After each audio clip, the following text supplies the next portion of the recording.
When I was little, I used to imagine meeting my real mother. In my head, she was kind, beautiful, and she'd run to me the second she saw me. She'd say, "I missed you every single day." But real life doesn't sound like the stories you make up to survive. That thought came to me again the night I got the message. A message that would undo all the years I spent trying to forget. It was a Tuesday. Cold outside, quiet inside. The kind of night where the world feels like it's holding its breath. I was scrolling through my phone, half asleep, the blue light painting soft shadows across my face.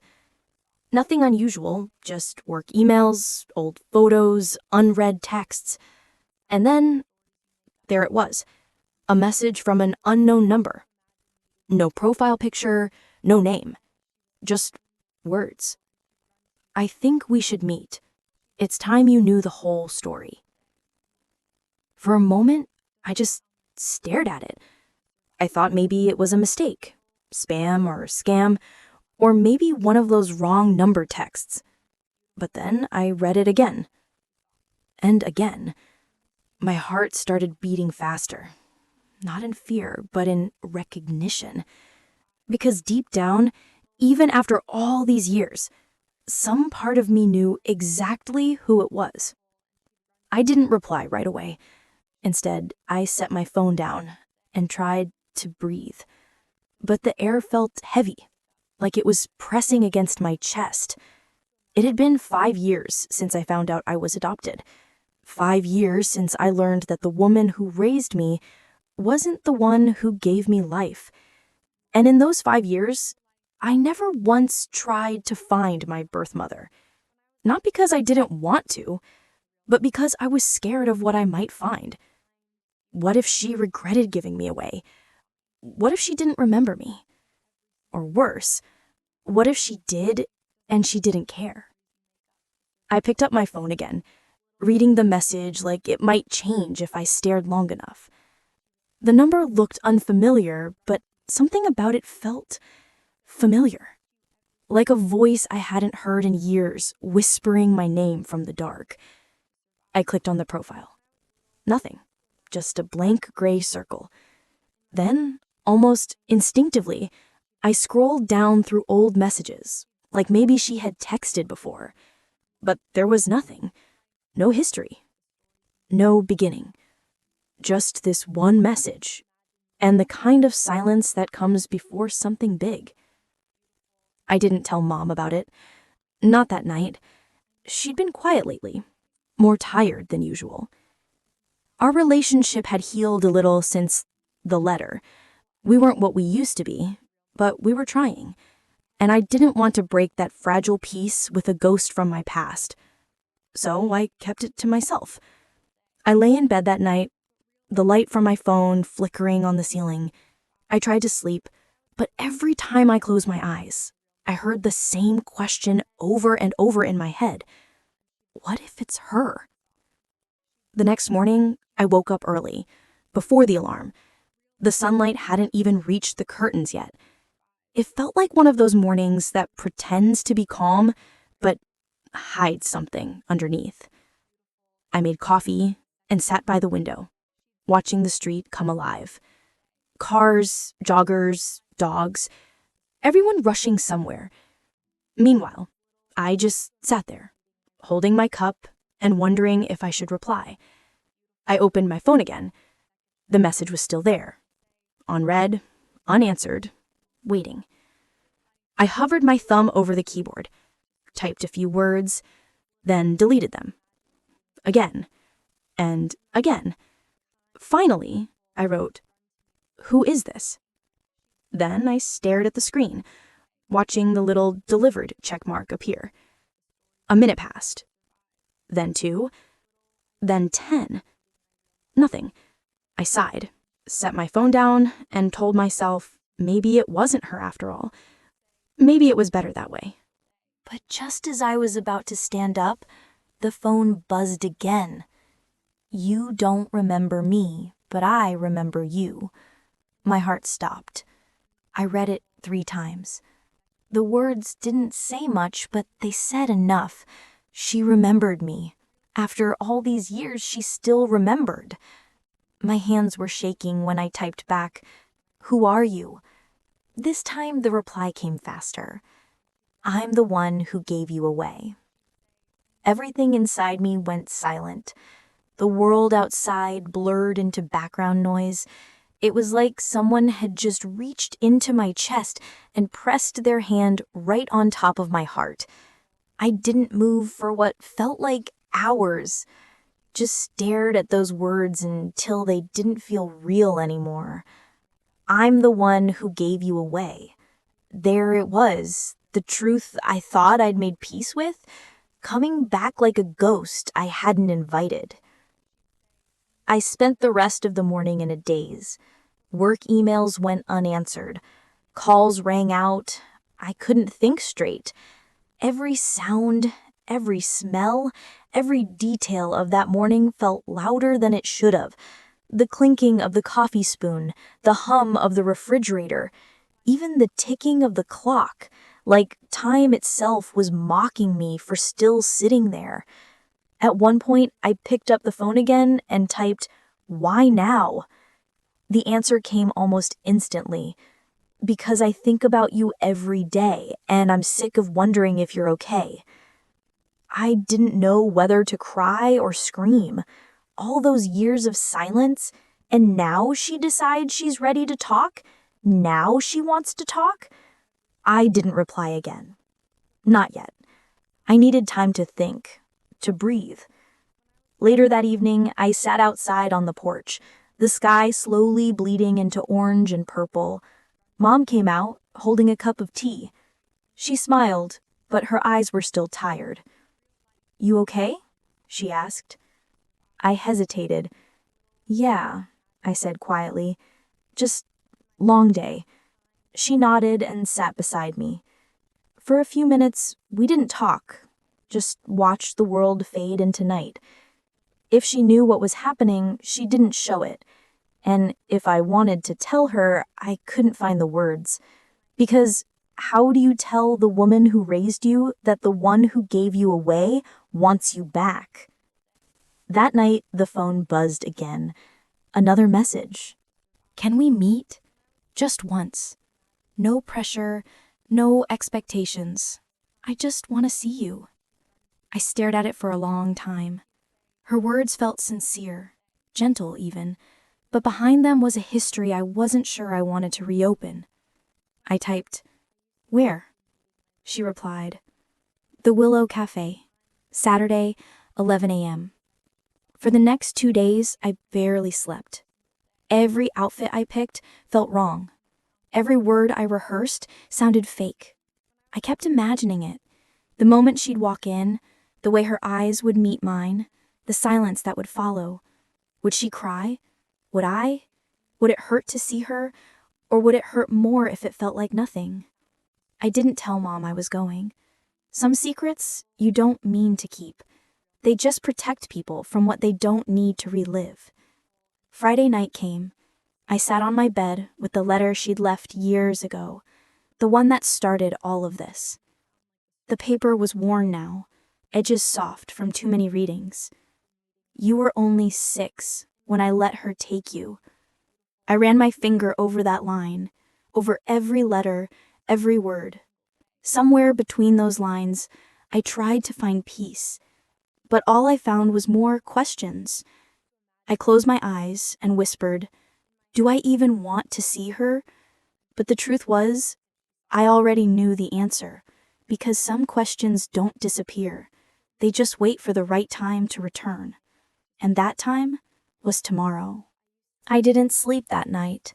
The thought of seeing her, my birth mother, kept looping in my head like an unfinished song. Every time I closed my eyes, I saw faces that didn't belong to the same memory.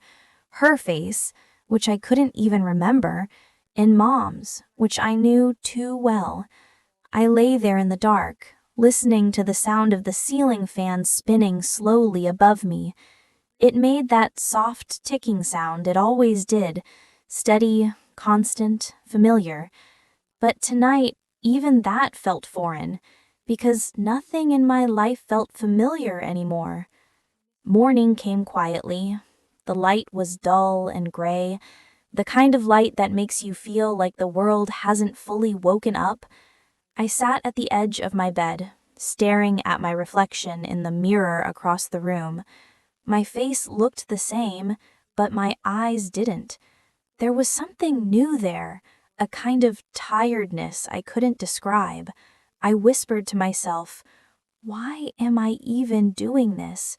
And then, almost immediately, another voice inside me answered, "Because you need to." I made coffee but didn't drink it. I scrolled through old photos on my phone, looking for something, anything that might ground me. Photos with mom, birthdays, trips, silly selfies. Each one made me feel heavier, not lighter. What if meeting her, my real mother, made everything worse? What if it made me resent mom again after all this time trying to forgive her? I opened the old letter again, the one she'd written years ago, the one that began everything. "I hope you'll forgive me for not being there to see you grow." Those words used to make me angry. Now they just made me ache. Around 9 a.m., I finally got dressed. Nothing fancy, just jeans, a sweater, my old jacket. I looked at myself one last time in the mirror. My hands wouldn't stop shaking. I tried smiling. It didn't look real. It looked like someone else pretending to be okay. The drive to Willow Cafe was only 20 minutes, but it felt like hours. Every streetlight felt longer. Every song on the radio sounded too loud. I turned it off halfway there and drove in silence. I kept imagining how it would go, how she'd look at me, what she'd say, what I'd say back, but every version ended differently. In one version, she cried. In another, she didn't even recognize me. And in one version, the one that scared me most, I walked in and she simply wasn't there. When I reached the cafe, I didn't go in right away. I parked across the street and just watched. The sign above the door said, "Willow Cafe, Est 1998. The letters were faded, like the place had been standing longer than some promises. People came and went, couples, friends, strangers. I watched each of them carefully, wondering if one of them might be her. At 10:56, I saw her, or at least I think I did. A woman walked in, early 40s maybe, dark brown hair tied back, simple clothes, carrying a small purse pressed against her chest.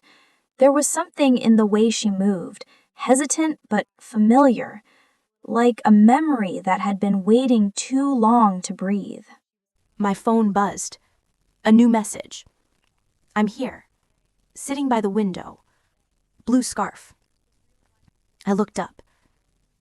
There she was, the woman I'd seen, the blue scarf around her neck, her hands fidgeting nervously around a cup of coffee she wasn't drinking. My heartbeat was so loud it drowned out the sound of everything else. The cars, the wind, the people, just me and her. Two lives, separated by time, now sitting across a glass window, both waiting for the other to move first.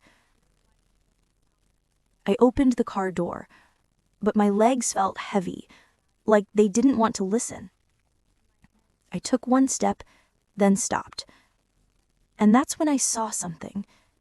She was looking down at her phone, and I realized she had a photo pulled up on the screen. It was of me. The picture was old, one of my high school graduation photos. How did she even get that? Had she been keeping up with my life all along? That thought made my heart ache in a way I wasn't ready for, because for years I told myself she didn't care. And now, maybe she always did. I finally took a deep breath and crossed the street. The world around me felt blurry, like everything else had faded out of focus except her. When I opened the cafe door, the bell above it chimed softly. She looked up immediately. Our eyes met for the first time, and I swear, in that single moment, I forgot how to breathe. Her eyes, they were mine. The same color, the same shape, the same sadness hiding behind them. She smiled nervously, the kind of smile that carries too much history. I walked toward her slowly, each step heavier than the last. "Hi," I said quietly. Her voice trembled when she replied. "Hi, sweetheart." Sweetheart. The word hit harder than I expected. It wasn't the same as when Mom said it. This one sounded like a memory of something that never had the chance to exist. I sat down across from her. The silence between us stretched and filled every corner of the cafe. She finally spoke. "I didn't think you'd come." I nodded faintly. I almost didn't. She looked down at her cup, her fingers trembling around it. I've imagined this moment 1,000 times. I just never thought it would actually happen. For a while, we didn't say anything else, just looked at each other. Two strangers tied by blood, but separated by a lifetime of unspoken words. Finally, I asked, "Why now?" Her eyes filled with tears, but her smile stayed. "Because I couldn't carry it anymore," she said softly. "The wondering, the guilt, the what-ifs. I had to see you, even if it's just once. I wanted to be angry, to say something sharp, something that would protect the part of me that still hurt. But I couldn't, because in her eyes I saw something I hadn't expected. Remorse. Real. Heavy. Human." Then she reached into her purse and pulled out a small, folded photograph. It was old, slightly torn at the edges. She slid it across the table toward me. "This was taken the day I gave you away." I stared at it. A younger version of her, holding a little girl in a blanket. Me, smiling, unaware. She continued, "I told her to take care of you. And she did, didn't she?" Her voice broke at the end of that sentence. Tears spilled quietly down her cheeks. I nodded slowly. "She did," I said softly. "She really did." For the first time since I found that letter years ago, I didn't feel anger or confusion. Just wait. Like something inside me was shifting, not breaking, just changing shape. I looked at her again, and for a second, I didn't see the woman who gave me away. I saw the woman who had been living with that choice every single day since. Neither of us said much after that. The silence was different this time. Not awkward, not cold, just full of things words could never fix. When I finally stood up to leave, she didn't stop me. She just whispered, "Thank you for coming." And I said, "I'm glad I did." When I stepped outside, the sun was already high in the sky. The world looked the same, but it didn't feel the same anymore. I took a deep breath, feeling the cold air sting my lungs. For the first time in years, I didn't feel like I was missing something. I just felt human. And maybe that was enough. I told myself I wouldn't go back. That one meeting was enough, closure, a clean ending, a full stop. But life doesn't end neatly like that. It lingers. It leaves small pieces of what you tried to forget in quiet corners of your heart. For the next few days, I couldn't stop thinking about her. Her face, her voice, the way her eyes trembled every time she tried to smile. And most of all, the way she said, "I told her to take care of you." That sentence replayed in my head over and over again. It wasn't just guilt. There was something else buried in it. Something she didn't say. On Friday night, 3 days after our first meeting, I got another message from her. "Would you visit me? Just for a little while. I want to show you something." I stared at the message for a long time. My first instinct was to say no, to protect the fragile balance I just started to rebuild. But my heart wouldn't let me. Something in her tone, even through text, felt different this time. Desperate. I typed, "Where?" She replied almost instantly, "Just come to this address tomorrow, please." I clicked on the address. It was a small house outside town, old, tucked near the woods, a place that felt too quiet even in pictures. The next morning, I drove there. The sky was gray again, the kind of color that feels like it's holding back tears.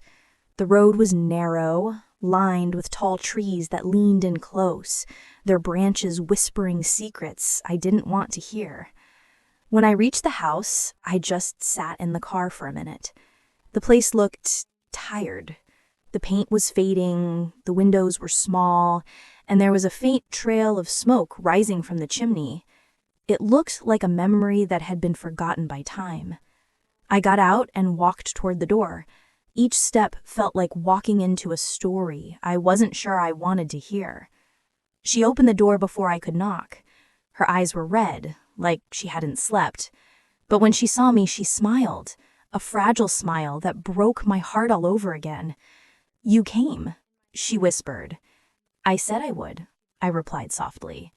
She stepped aside to let me in. The house smelled like old wood, tea, and something faintly floral. Inside, everything was small, cozy, quiet, filled with photos and books. There were pictures on the walls, some of nature, some of people I didn't know, and one of her, younger, happier, holding a baby. I stopped in front of it. It was me again, the same photo she had shown me before, but this one was bigger, framed. "I kept this," I asked quietly. She smiled. "Every day. It reminded me that love doesn't stop just because life forces you apart." Her words hit me harder than I expected. She made tea. We sat across from each other in the small living room. The silence between us was softer this time, less sharp, more human. She took a slow breath. "There's something I need to tell you," she said. Her voice was steady, but her hands trembled slightly. I nodded, bracing myself. She looked down for a moment, then met my eyes.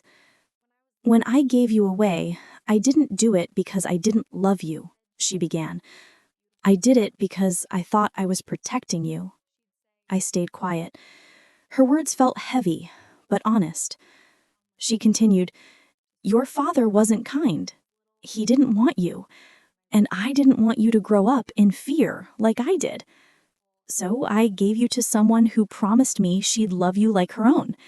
And she did, didn't she?" I nodded slowly. She did. Tears welled in her eyes. "Then I made the right choice. But I still wonder if I made the right one for me." For a while, neither of us said anything. The clock ticked softly in the corner. Outside, a bird sang, the kind of sound that makes silence feel even louder. Finally, I asked, "Why didn't you try to find me sooner?" She sighed. "I did. But every time I tried, something stopped me. Guilt, fear, the thought that maybe you didn't need me anymore. And then, when I finally found out where you were, I saw how happy you looked." Her eyes softened. "You had a family, a home. You looked loved. And I told myself, that's enough. She doesn't need me to ruin that." I swallowed hard. Hearing that hurt more than I thought it would. Because she was right. I was loved. But I still needed to hear this. I needed to hear it from her. She stood up suddenly and walked to a small cabinet near the wall. From inside, she pulled out a box, old, wooden, worn at the edges. She said softly, "I kept this for you," placing it on the table. I opened it carefully. Inside were small things: a folded baby blanket, a hospital bracelet, a photo of her younger self, and a tiny paper heart. On the paper heart, In faded blue ink, she had written, "For my little girl. Someday when you find this, I hope you'll know I never stopped loving you." My hands shook as I held it. I could feel my throat closing, my chest tightening in that familiar way pain does when it's too heavy to hold. She reached across the table and placed her hand gently over mine. "You don't have to forgive me," she whispered. "I just needed you to know." We sat there like that for a while. Two people holding on to a moment neither wanted to end. Her hand was warm, trembling, like she was afraid I might disappear again. And maybe for the first time in my life, I didn't want to run from the pain. I whispered, "I'm not angry anymore." Tears filled her eyes, and she smiled. Small, broken, real.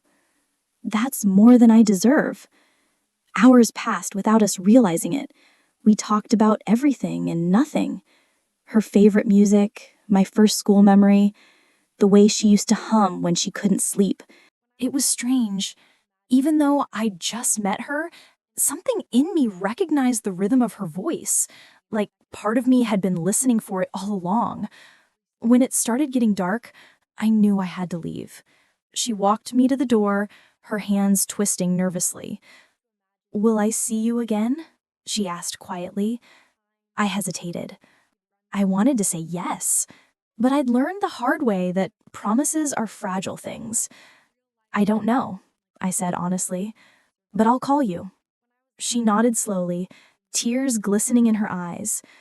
Before I left, she said one more thing, something I'll never forget. "I gave you away because I loved you.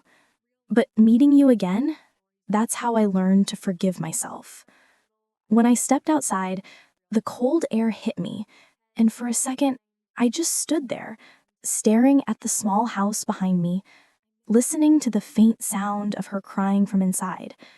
I wanted to go back and hug her, but I didn't, because some goodbyes don't need words.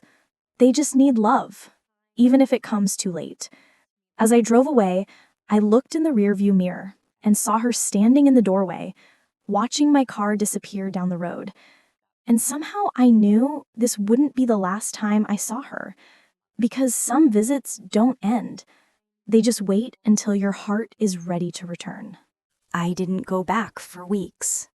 After that visit, I thought I finally had peace, but peace built on unanswered questions never lasts long. At night, I'd lie awake thinking about the things she said. The guilt, the fear, the protection. But something inside me whispered, there's more. She told me she gave me away because she wanted me safe. But safe from what? Or who? That question started to grow louder every day, and no matter how hard I tried to silence it, it refused to go away. One evening, as the sun began to set, my phone buzzed again. It was her. "Can we talk? There's something I didn't tell you." My heart sank, not out of anger, out of exhaustion, because I thought we'd said everything that needed to be said. Still, I found myself typing back, "When?" Her reply came seconds later. "Tomorrow, please." When I arrived the next day, the air felt heavier, colder somehow. The same house, the same small windows, but a different energy. She opened the door slowly this time, her face pale, her eyes red, not from crying, but from something deeper. Fear. "Are you okay?" I asked. She nodded faintly. "Come in." I followed her to the same table where we had tea before. There was no tea this time, just a small photo album and an envelope lying on the table. She sat down, her fingers tracing the edge of the album. "I wasn't completely honest with you last time," she said quietly. I swallowed hard. "What do you mean?" She looked up at me, and for a moment I saw it again, that same sadness that had lived in her eyes since the first day we met. "When I told you I gave you away because of your father, that was true." Her voice cracked, but it wasn't the whole truth. She opened the photo album. Inside were pictures I'd never seen before, of her, of me, and of a man I didn't recognize. He looked young, strong, smiling, but there was something unsettling in his eyes. She pointed at him. "This is your father." I studied the photo. I said, "He doesn't look like the man you described." Her eyes filled with tears. "He's not." She took a deep breath, her voice trembling as she continued. "The man I told you about, the cruel one, that wasn't your father. That was the man I married after him." I froze. "What?" She nodded slowly. "You were born from love, not fear. Your real father was the kindest man I ever knew." My chest tightened. "Then why did you give me away?" Her eyes closed, and for a moment she couldn't speak. When she finally did, her voice was softer than a whisper. "Because he died." The words hung in the air like smoke, heavy and slow, impossible to breathe through. I didn't move, didn't blink, didn't speak. Just listened as the sound of my heartbeat filled the silence between us. She continued. "I was 19. He was 21. We were young, stupid, in love, and poor. But we didn't care. We thought love was enough." She smiled faintly, but it faded just as quickly. "When I found out I was pregnant, we promised we'd raise you together. We even named you before you were born." She looked down, her voice breaking. "Then one night he didn't come home. There was an accident. A drunk driver hit his car." Her hands trembled violently now, and tears finally started to fall. "I remember sitting in the hospital, holding you, and realizing I had nothing left. No money, no job, no family. Just this tiny baby and a world that didn't care." I felt tears sliding down my own face before I even realized I was crying. She wiped her eyes and whispered, "I tried, for months. But I couldn't give you what you needed. I couldn't even keep the lights on." Her voice turned hollow. "I was living in a shelter when I met her, your adoptive mother." I blinked, stunned. "She found you?" "She volunteered there sometimes. She saw me with you one day. She held you and smiled. That kind of smile only a mother gives. And in that moment, I knew she could give you everything I couldn't." Her voice broke completely now. "I didn't give you away because I didn't want you. I gave you away because I loved you too much to let you live my life." I couldn't speak. Every word she said tore through me, not in anger, but in something deeper. Grief. Understanding. Love. She reached across the table again, her fingers brushing mine like she was afraid to hold on too tightly. "I have carried that decision every single day," she whispered, "and not a day has passed that I didn't wonder if you hated me for it." I shook my head slowly. "I don't hate you," I said, barely above a whisper.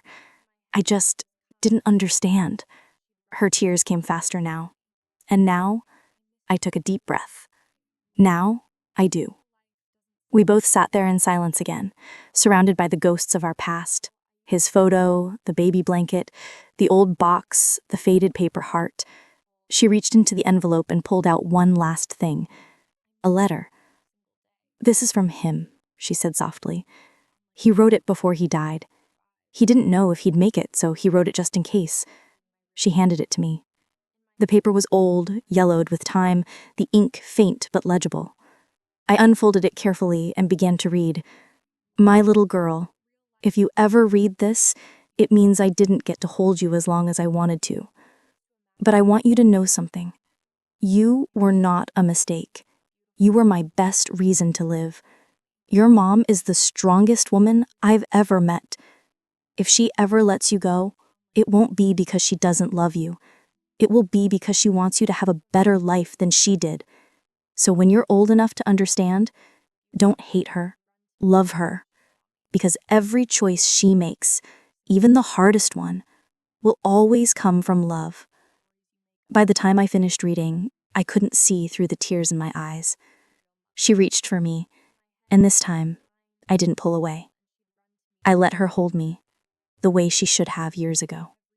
Neither of us said anything. We didn't need to. The truth had already done what words couldn't. It brought us back to each other.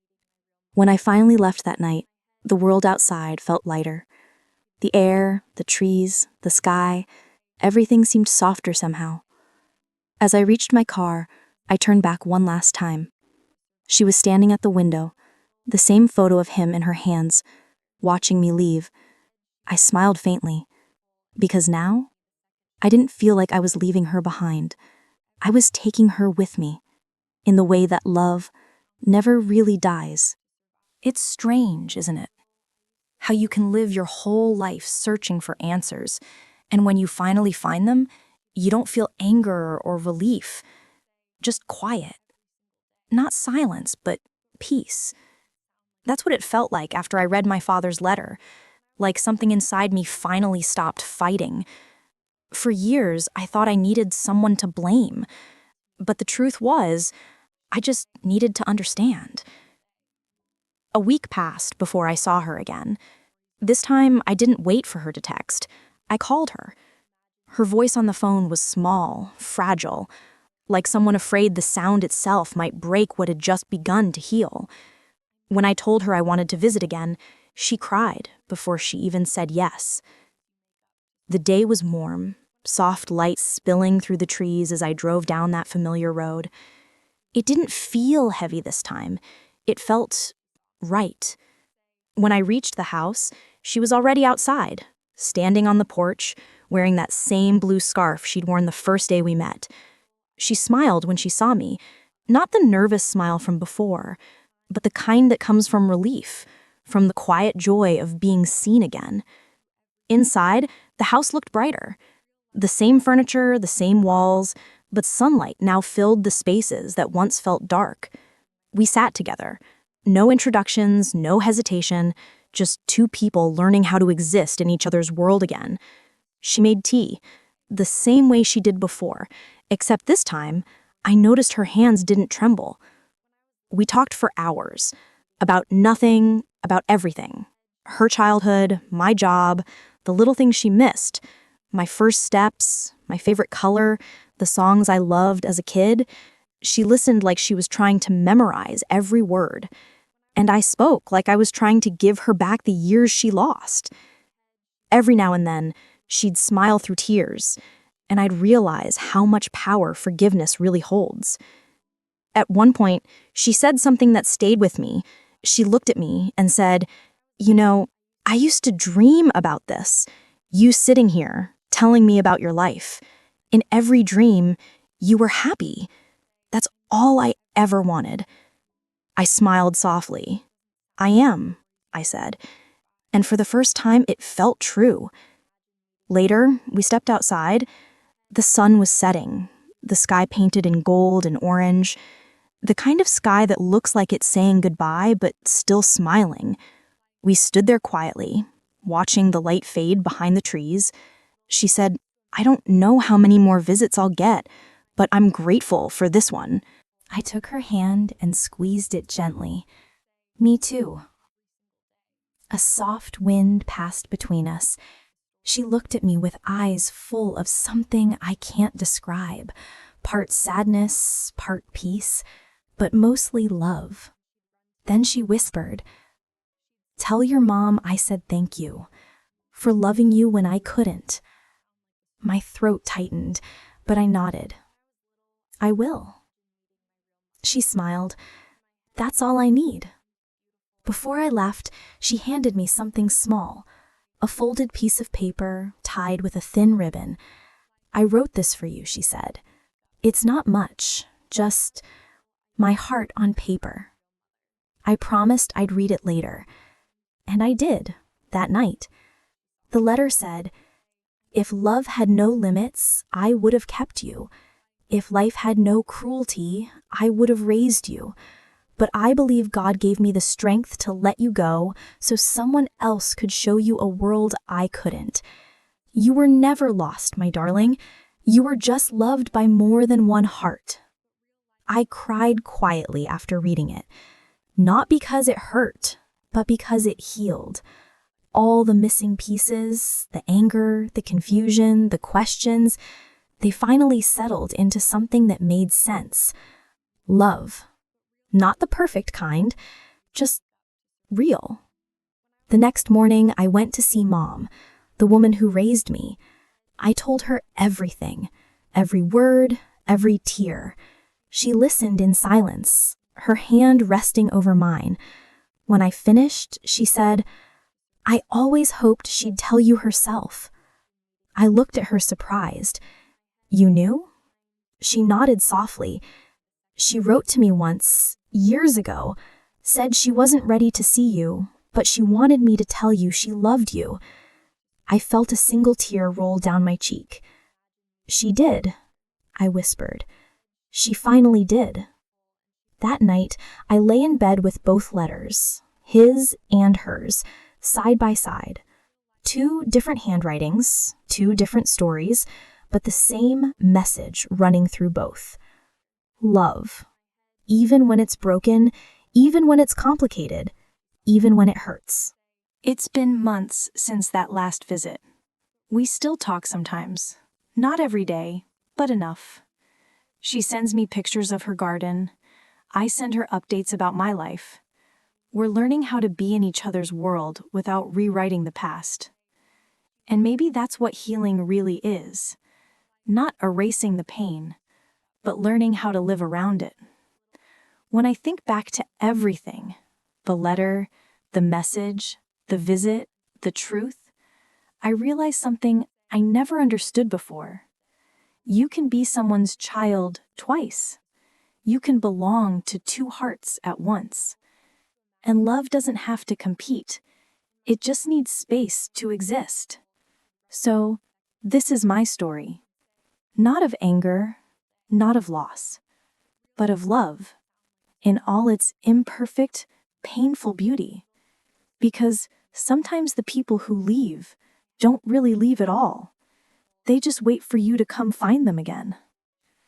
And if you're watching this right now, maybe this story found you for a reason.